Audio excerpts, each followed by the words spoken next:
자, 오늘의 이야기는 무엇이냐면은요, 대한민국 국민이 좋아하는 이것. 자, 이게 뭔지 우리가 한번 보도록 합시다. 자, 대한민국 국민이 이거 유난히 좋아해요. 이렇게 뭘 하는 걸 엄청 좋아한단 말이에요. 한국 사람들이 특히 좋아해요. 뭘 좋아하냐? 이걸 한번 보시죠.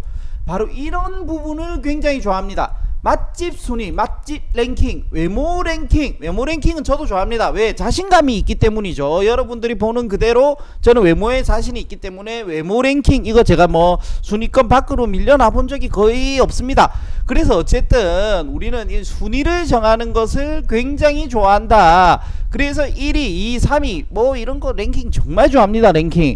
그래서 그러면은 궁금한 게 있어요. 자, 보험금을 잘 주는 회사의 랭킹을 한번 물어보시는 분이 있고 궁금해 하시는 분이 있지 않을까. 근데요, 요 보험금 랭킹 정하는 거는 한번 좀 자세히 봐야 돼요. 그래서 자세히 봐야 되기 때문에 한번 보여드릴게요. 보험금을 그러면 잘 지급해주는 회사가 랭킹이 있느냐?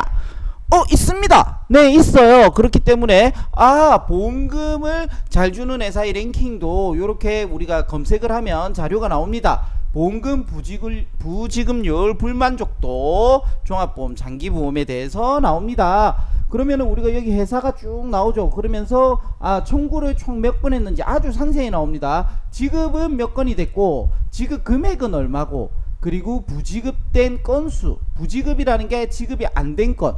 그러니까 아무래도 근데 청구건이 많으면은 부지급이 되는 건도 많겠죠. 청구건이 적으면 당연히 부지급되는 건도 작겠죠. 그러니까 우리가 이렇게 보는 게 아니라 그 비율, 퍼센테이지 이런 것까지 볼 수가 있습니다. 어떻게? 요 다음 페이지를 만약에 딱 넘겼으면은 이렇게 볼 수가 있어요. 어떻게 보냐? 보시면은 부지급률이 이제 100을 넣었을 때 몇 프로 정도? 2.67. 이 회사는 좀 높구나. 0.79. 이 회사는 좀 작구나. 청구 후 계약 건수, 청구 계약 건수, 보험금 불만족도 전부 다 나옵니다. 우리가 이렇게 보험금 잘 지급해주는 회사의 순위를 이렇게 알아볼 수가 있습니다. 쭉 이렇게 해서 쭉 보면 이제 이해가 되겠죠. 근데 이게 중요한 게 아니에요, 사실은. 여기 한 번만 볼게요. 여기 보시면은 2020년 하반기 순위라고 되어 있잖아요. 그죠? 자, 그러면은 조금 더 땡겨와 볼게요. 땡겨와 보면은 어떤 일이 있냐? 2014년도에도 순위가 있단 말이에요. 2014년. 그러면은 2020년 순위랑 2014년 순위랑 달라졌겠죠. 그죠? 그러면은 이렇게 한번 생각을 해볼게요. 순위가 사실은 의미가 없습니다. 왜 순위가 의미가 없냐면 2020년과 2014년이 바뀌었을 거 아니에요. 그죠? 순위는 의미가 없어요. 순위는 의미가 없는 거예요. 왜? 계속 바뀌니까. 그럼 내가 지금 가입할 당시에 지급을 제일 잘해주는 회사라고 가입했는데 5년 뒤에 내가 아팠어. 그럼 5년 뒤에 1등이었던 회사가 계속 1위일까요? 아니죠. 바뀌죠. 회사 사정이나 들어오는 청구나 뭐 이런 거에 따라서 다 달라질 거란 말이에요. 그러니까 지금 당장의 순위를 보고 가입하는 거는 의미가 없는 거예요. 내가 이게 10년 뒤에 청구할지 5년 뒤에 청구할지 알 수가 없습니다. 바로 내일 청구가 될지 그 알 수가 없는데 보험금 지급을 순위가 쭉 있다고 해서 이 순위를 맹목적으로 계산을 해가지고 보험금 이 지급 잘해주는 회사를 쭉 보니 얘가 1위더라. 그래서 내가 이 회사를 선택했어. 근데 우리가 봤듯이 2014년하고 2020년하고 틀리잖아요. 2020년하고 틀리듯이 2025년은 또 어떻게 받겠지 모르는 거예요. 근데 보험금을 잘 받고 싶다라는 생각이 들 거 아니에요. 보통 보험을 가입하는 경우는 두 가지입니다. 내가 이 보험을 가입해서 보험금을 잘 받고 싶다고 생각하시는 고객님 한 부류, 그리고 또 한 부류는 뭐예요? 그냥 보험이라는 거 넣어서 마음의 안정을 찾고 싶다 이러시는 분이 있을까 싶은데 그런 분도 간혹 상담하다 보면 있습니다.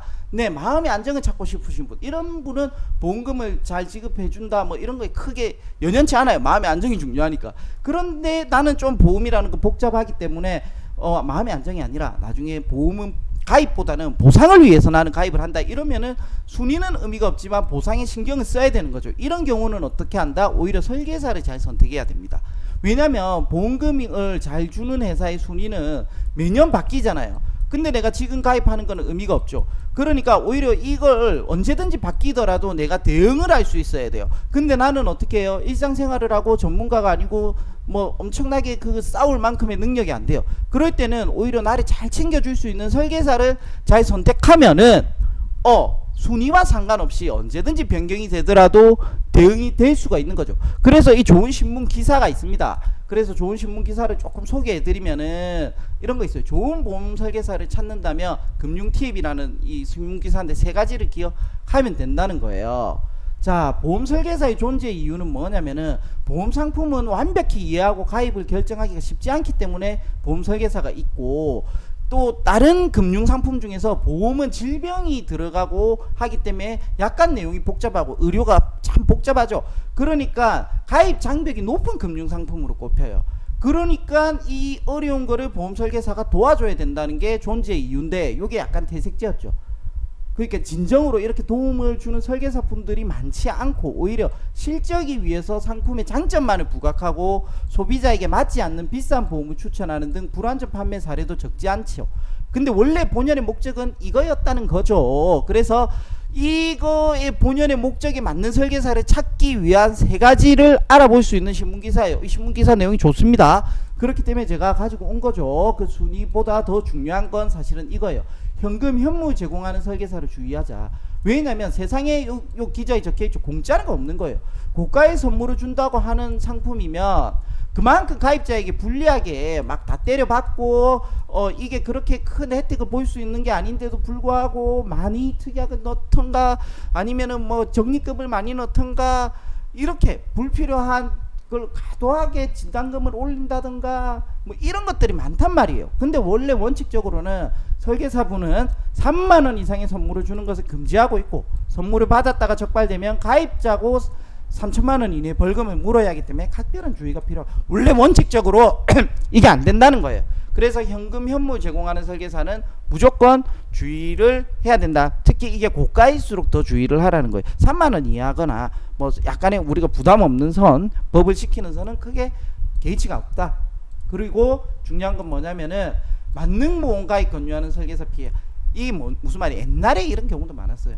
암보험은 암에 걸렸을 때 대비하는 것이고, 연금보험은 노후 대비고, 종신보험은 조기 사망, 상속세, 각자 이런 상품의 특징이 있단 말이에요.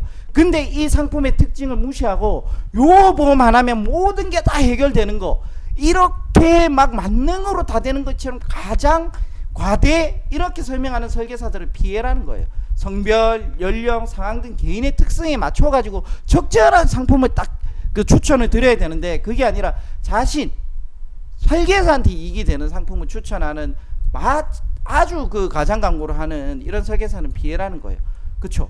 특히 병력이 없는 20대라면은 실손 의료보험이나 암보험 정도에 가입하는 것이 적절한데, 이런 20대에게도 종신보험이나 연금보험, 엉뚱한 제한은 차도 없는 사람에게 자동차 보험 가입하라는 권유하는 격이라는 거죠. 아주 그 적절한 비유를 해주셨고, 자동차도 없는데 자동차 보험을 왜 권유를 하냐 이거죠. 과도하게 20대에 이렇게 그 고정 지출이 많아지면 상당히 생활하기 힘들어요. 그렇기 때문에 이런 거 추천하면은 될 수 있으면 안 된다는 거죠. 이렇듯 가입자의 상황과 보험 가입 목적 등을 제대로 파악해서 꼼꼼하게 설계하는 설계사를 찾아야 된다. 그리고 만능 보험은 없다. 이거 하나면은 모든 것이 해결된다. 그런 건 절대 아니라는 것을 기억해 주셔야 됩니다. 그리고 마지막입니다. 마지막 세 가지, 이거 어렵지 않잖아요. 세 가지는 쉽죠. 자, 마지막은 뭐냐면 보상 지식이 해박한 설계사를 선택하자.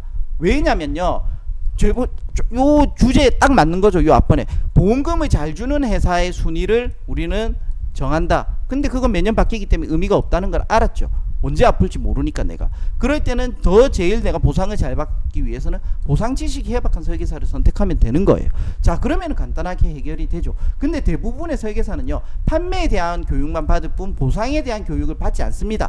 보상 교육을 받으려면 설계사가 직접 비용을 지불해야 하기 때문에, 따라서 보상에 대한 지식을 가진 설계사들은 많지가 않다. 하지만 이걸 찾아야 된다. 그래서 과거 보험 내역을 파악하고 사고 이력을 따져 보험에 가입하기 전 보험금은 얼마나 받을 수 있는지 설명해 주는 설계사가 있다면 이 설계사는 전문가의 가능성이 높다. 왜냐면 이 보험이 참 복잡하고 어렵잖아요. 질병이고. 그러면은 참 좋은 게, 질병 선생님께서 만약에 걸리신 이런 질병에 걸렸다고 가정해 봅시다.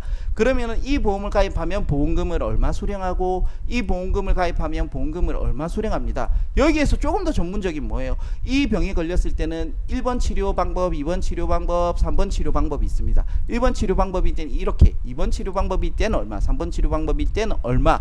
그래서 지금은 3번 치료 방법을 가장 많이 사용하고 있습니다. 이렇게까지 설명을 해주면요, 정말 여러분은 그 설계사를 잘 선택하신 거고요, 전문가일 가능성이 높다라는 게 지금 이 기사에서 말하는 내용입니다. 이런 것들을 잘 봐야 돼요. 근데 또 이제 현장에 있어 보면 이런 부분도 있어요. 고객님께서 보험에 대한 지식이 없잖아요. 그러면은 제가 늘 이야기하지만 그 설계사는 우리가 비유하자면 서울대 교수님이에요.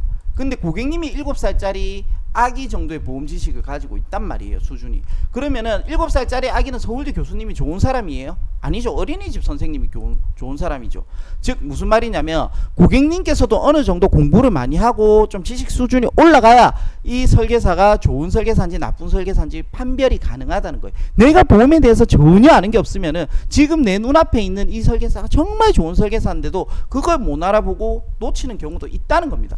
그러니까 그만큼 좋은 설계사를 찾으려면 내 스스로도 공부를 좀 해줄 필요가 있다는 거예요. 근데 우리가 인터넷에 너무 많은 정보가 있다 보니까 잘못된 정보를 습득해가지고 오히려 공부가 더 안 되는 경우도 있어요. 더 잘못된 방향으로. 우리가 운동할 때 그러거든요. 잘못된 자세로 10시간을 운동할 바야 그냥 차라리 운동을 안 하는 게 나아요. 그렇죠. 그렇듯이 잘못된 지식을 계속 습득해서 막 이렇게 잘못되게 내가 그렇게 오해의 그 소지에 많은 것을 지식을 습득하면 오히려 차라리 지식이 없는 게 나은 거예요.